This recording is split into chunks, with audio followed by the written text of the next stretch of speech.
சென்னையிலேருந்து post ஓட்டிருக்கோம். 500 post அடிச்சு உலகம் பூரா ஏற பழனி நெத்தியில் ஒருத்தர் பொட்டு வச்சுட்டு ஒட்டுறாண்டா.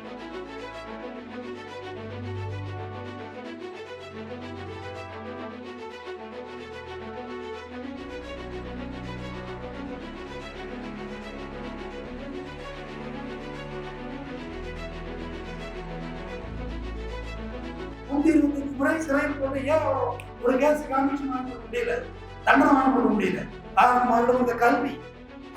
நீங்க சாதாரண அவர் என்ன பண்றாதீங்க.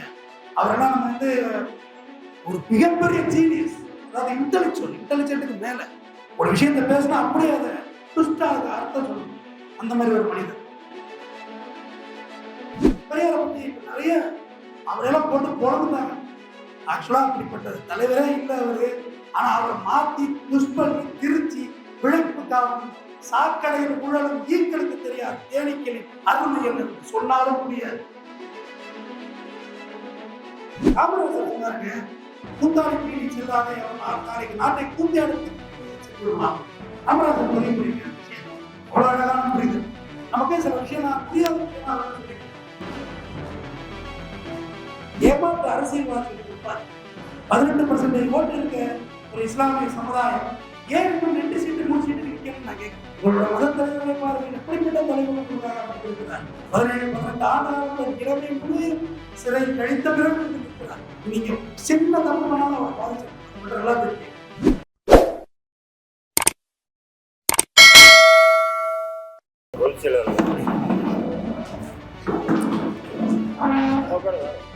மெட்ராஸ்ல இருந்து போஸ்ட் ஓட்டிருக்கோம். சென்னையிலேருந்து போஸ்ட் ஓட்டிருக்கோம். 500 போஸ்ட் அடிச்சு உலகம் பூரா ஏற பழனி நெத்தியில் ஒருத்தர் பொட்டு வச்சுட்டு ஒட்டுறாண்டாங்க.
சமுதாய வழக்குகள் சம்பந்தமாக ரொம்ப ஆமாண்ணா. இந்த 2025 ஜனவரிலேருந்து டிசம்பர் 31 6 புதுநல வழக்கு போட்டு 6க்கு 6 ஜெயிச்சார். அந்த நாய் வழக்கில் நான் போட்டது தான். டெல்லியில் போய் குலைக்குது நாய். ஆமாம். அதுமாதிரி இந்த குழந்தைய வச்சு பிச்சை எடுக்கிறாங்களா? அந்த தாயோட மூஞ்சி வேறு, இந்த குழந்தையோட மூஞ்சி வேறு. அப்போ நீ எங்கேயோ பிள்ளைய கடத்திருக்கணும், இல்லை எவ்வளோ உனக்கு பிள்ளை வாடகை போடணும், அது தெரிஞ்சாகும். அது ஒன்று போட்டால் ஜெயித்தேன்.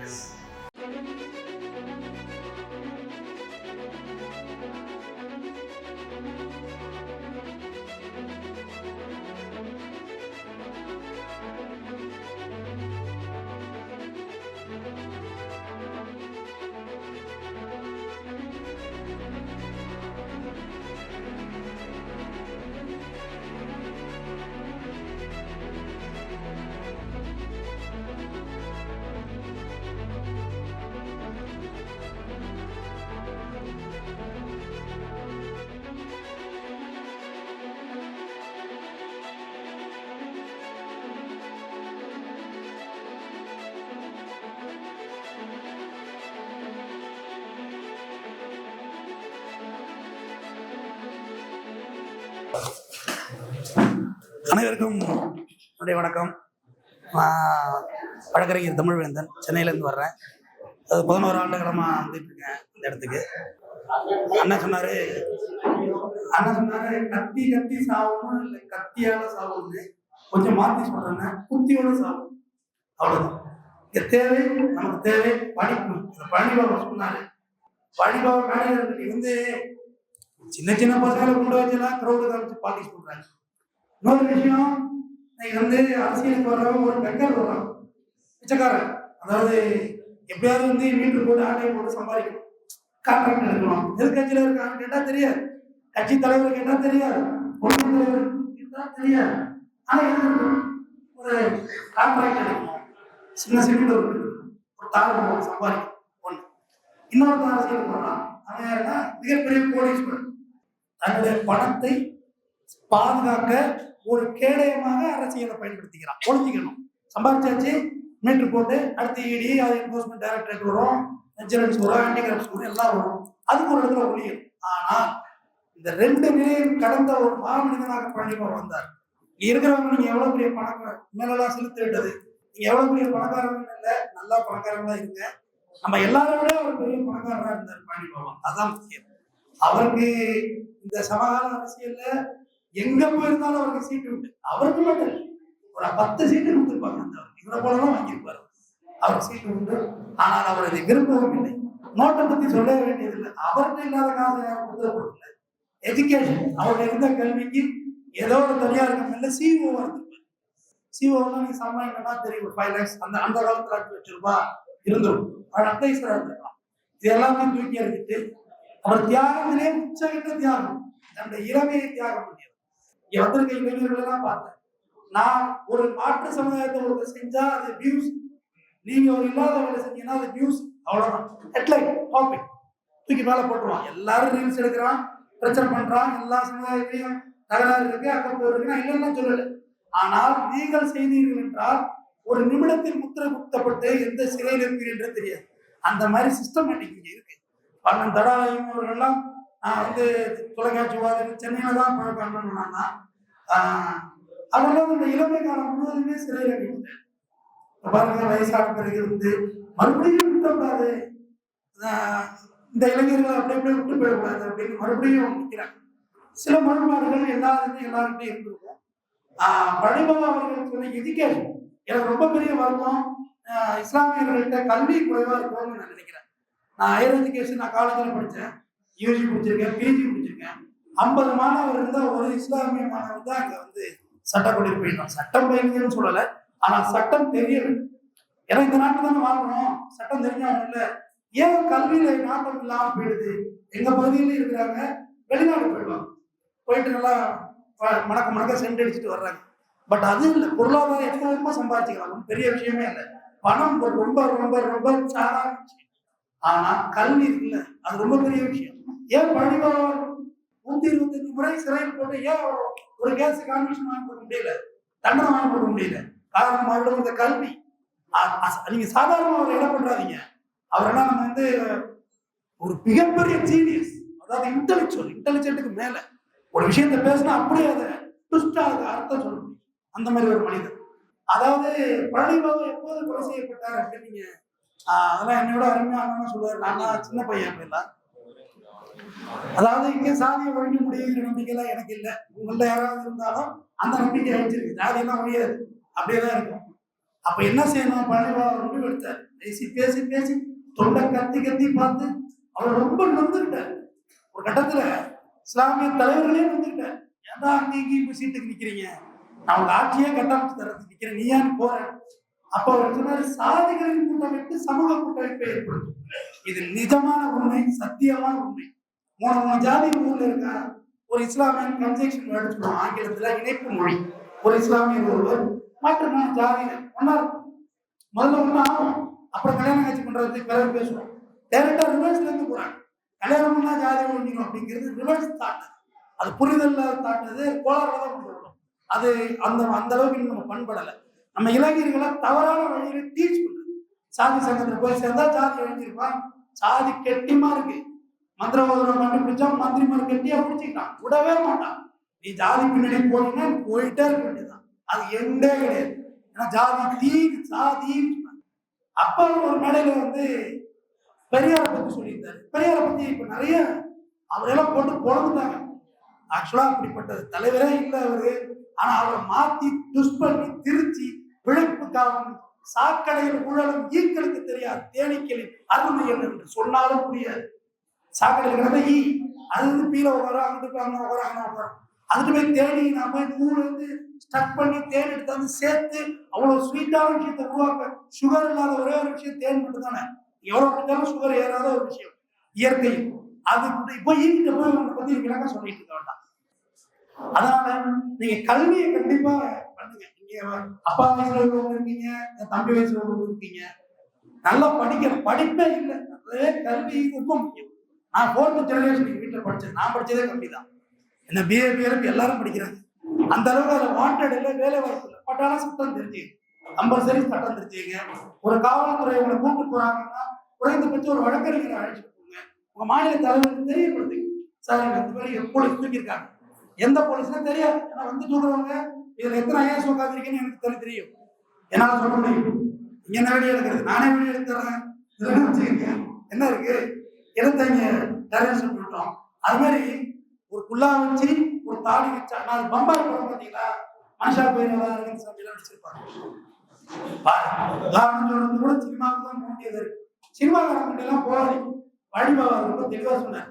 ஏடா சீரகி போறீங்க அப்படின்னு. காமராஜர் சொன்னாருங்க, கூத்தாடி பீடி செல்லாத நாளைக்கு நாட்டை கூத்தியாடு செல்லுவான்.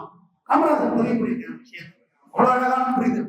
அவரு வலிமா வந்து இன்னைக்கு ரஜினிகாந்த் நமக்கே சில விஷயம் நான் புரியாத விஷயம் அவர் சொல்லியிருக்கேன். அங்க இருந்து வந்தா கோபிச்சுட்டு எல்லாரையும் அவன் இவன் என்று பேச முடியுது. ஒரே மனிதன் பழக்கம் அது நல்ல பழக்கம். அந்த கருத்துக்களை எல்லாம் போகட்டா. பட் பெரியவங்களை மதிங்க. உங்க அப்பா அம்மா முன்னாடி ஆயுதத்தையிடம் உங்கள் குரல்களை உசத்தி விடாதீங்க. அது ரொம்ப பெரிய பாவம்னு நான் சொல்லுவேன். பட் உங்களுக்கு என்ன ரிலீஜன் தெரியல. பட் அது தவறு. அப்பாவே இருந்தாலும் நம்ம அப்பா அம்மாட்ட குரல் வசத்த விடாது. அவங்க ஏதோ பண்ணிட்டு போறாங்க. நமக்கு அவங்களுக்கும் ஜெனரேஷன் கேப், ஜென்சி கிட்ஸ், நிறைய பிரச்சனை இருக்கு. உங்க அப்பா அம்மாட்ட அன்பா இருக்கு. பழனி பாபா அதுதான் சொன்னாரு. பாக்கியராஜன் ஒருத்தவன் தான் கோவில் செடி வளர்த்து போறேன், நான் நாட்டை காப்பாற்ற போறேன். அவனுக்கு ஒரு காப்பாத்தி பூர்ணிமா அவன் தோல்படுத்திட்டான். இப்படியே வரிசையா வச்சுட்டு சொல்லு.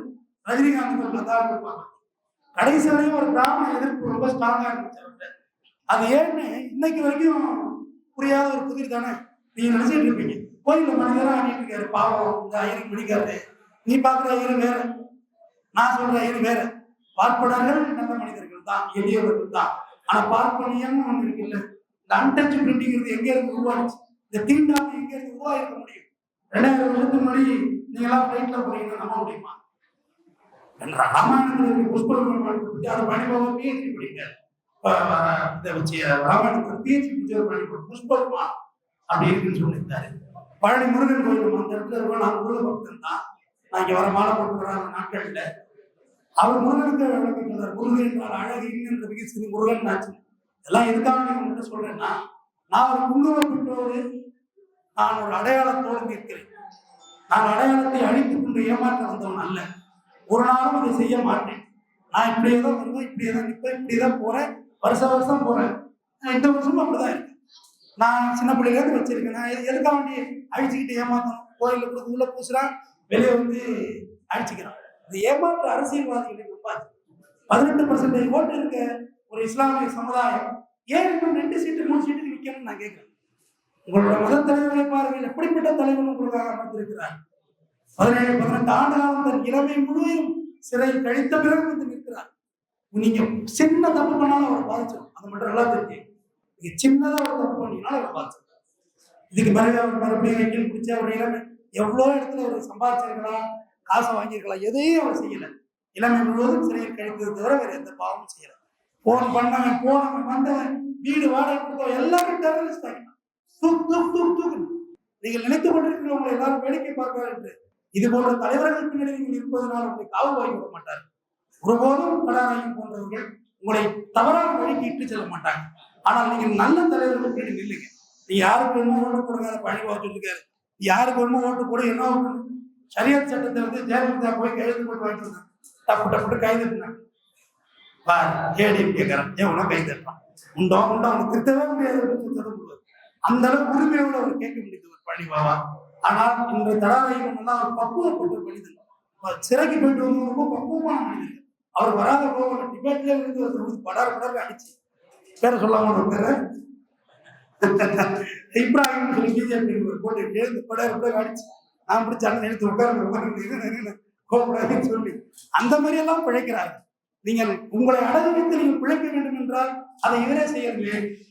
தடாரையும் என்ன செய்யறாங்க? யாரும் சீட்டு தரட்டுமா? எந்த கட்சியில வேணும் சொல்லுவாங்க, சீட்டு வாங்க கேட்டா கொடுப்பாங்க. அதுக்கான சோர்ஸ் அவர்கிட்ட இருக்கு. இன்னமும் இஸ்லாமியர்களை வெறும் வாக்காளர்களா மட்டுமே தான் உங்களை பார்க்கிறாங்க. வெறும் ஓட்டு, வெறும் ஓட்டு, பணம் வாங்காத ஓட்டர்ஸ், அவ்வளவுதான் சொல்லலாம். நீங்க பணம் வாங்கிட்டு ஓட்டு போட மாட்டீங்க.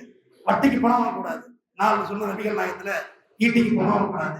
எல்ஐசி ஏஜெண்டா நாள் இருந்து அது கமிஷன் தொகை ஒரு கோபத்தில் இஸ்லாமிய பெற்றுக் கொண்டார். இல்லைங்க அது எங்களை ஹராம நீங்க யாருக்காக கொடுத்துருந்த காசை எடுத்து எனக்கு வேண்டாம் அது அப்படின்ட்டாரு. என்ன பார்த்தா அப்படி ஒரு மனுஷன் அப்படின்னு. அதாவது பள்ளி ஒரு இஸ்லாமிய மார்க்கம்னா பம்பால் படுத்த தாடி வச்சு தொழிப்பு படுறது தீவிரவாதி அப்படின்னு என் மனசுல விதைச்சிருந்த விதையை யார் உடைக்கணும்? எப்படி எனக்கு விதைச்சிருக்க முடியும்? அதை கேட்டுக்கொண்டு அன்னைக்கு இந்த தலைவர்கள் நாங்கள் தீவிரவாதியா? நான் பாவம் கறிக்கடை வச்சிருக்கேன், நீ என்ன எனக்கு தீவிரவாதிக்கிற? நானே வைத்து பொழப்பு கடை வச்சு கட்டிக்கிட்டே டெரரிஸ்டா காமிச்சு கேட்டுக்கொண்டு கேட்கல. இன்னைக்கு வரைக்கும் அந்த கேள்விகளை இனிமே கேட்கும். எப்படி தீவிரவாதின்னு சொல்லுங்க அப்படின்னு கேட்கிறோம். ஸோ பள்ளிவாதா சொன்னதை தடாரகமாக நான் சொல்லிடுறேன். அவருடைய சொன்னார் ஒரு நிமிடத்துல நாங்கள் சட்டம் ஒழுங்கை நிறுத்த முடியும். ஒரு செகண்ட் தான் பார்க்குறேன். அவ்வளோ படிச்சு சொன்னாங்க. ஏன்னால் நீங்கள் செய்யும் செயல்கள் என்பது பாதிச்சிடும். நீங்க போன் வளர்ந்துருக்கு. அதனால நம்ம அமைதியான முறையில நல்ல முறையில நம்ம போகணும். நீங்கள் எல்லாம் விதைகள் உங்களை ஒருபோதும் தடாரையும் விருந்தாக்க மாட்டாங்க. அவருடைய இந்திய தேசிய கட்சி உங்களை விருந்தாங்க. நீங்கள் விதைகள், நீங்கள் அடுத்த மகசூலுக்கானவர்கள். நல்லா படிங்க, நல்லா பொருளாதாரத்தை முன்னேற்றுங்க, சமுதாயம் வளரும், நீங்களும் வளரும். இந்த எளியவனை அழைத்து வாய்ப்பளித்த தடாரையும் மற்றும் இந்திய தேசிய கட்சி அவர்கள் உறுப்பினர்கள் மற்றும் பொறுப்பாளர்களுக்கு மனமாக நன்றியை தெரிவித்து பழைய வீரவளத்தோடு சென்று சந்திப்போம். நன்றி.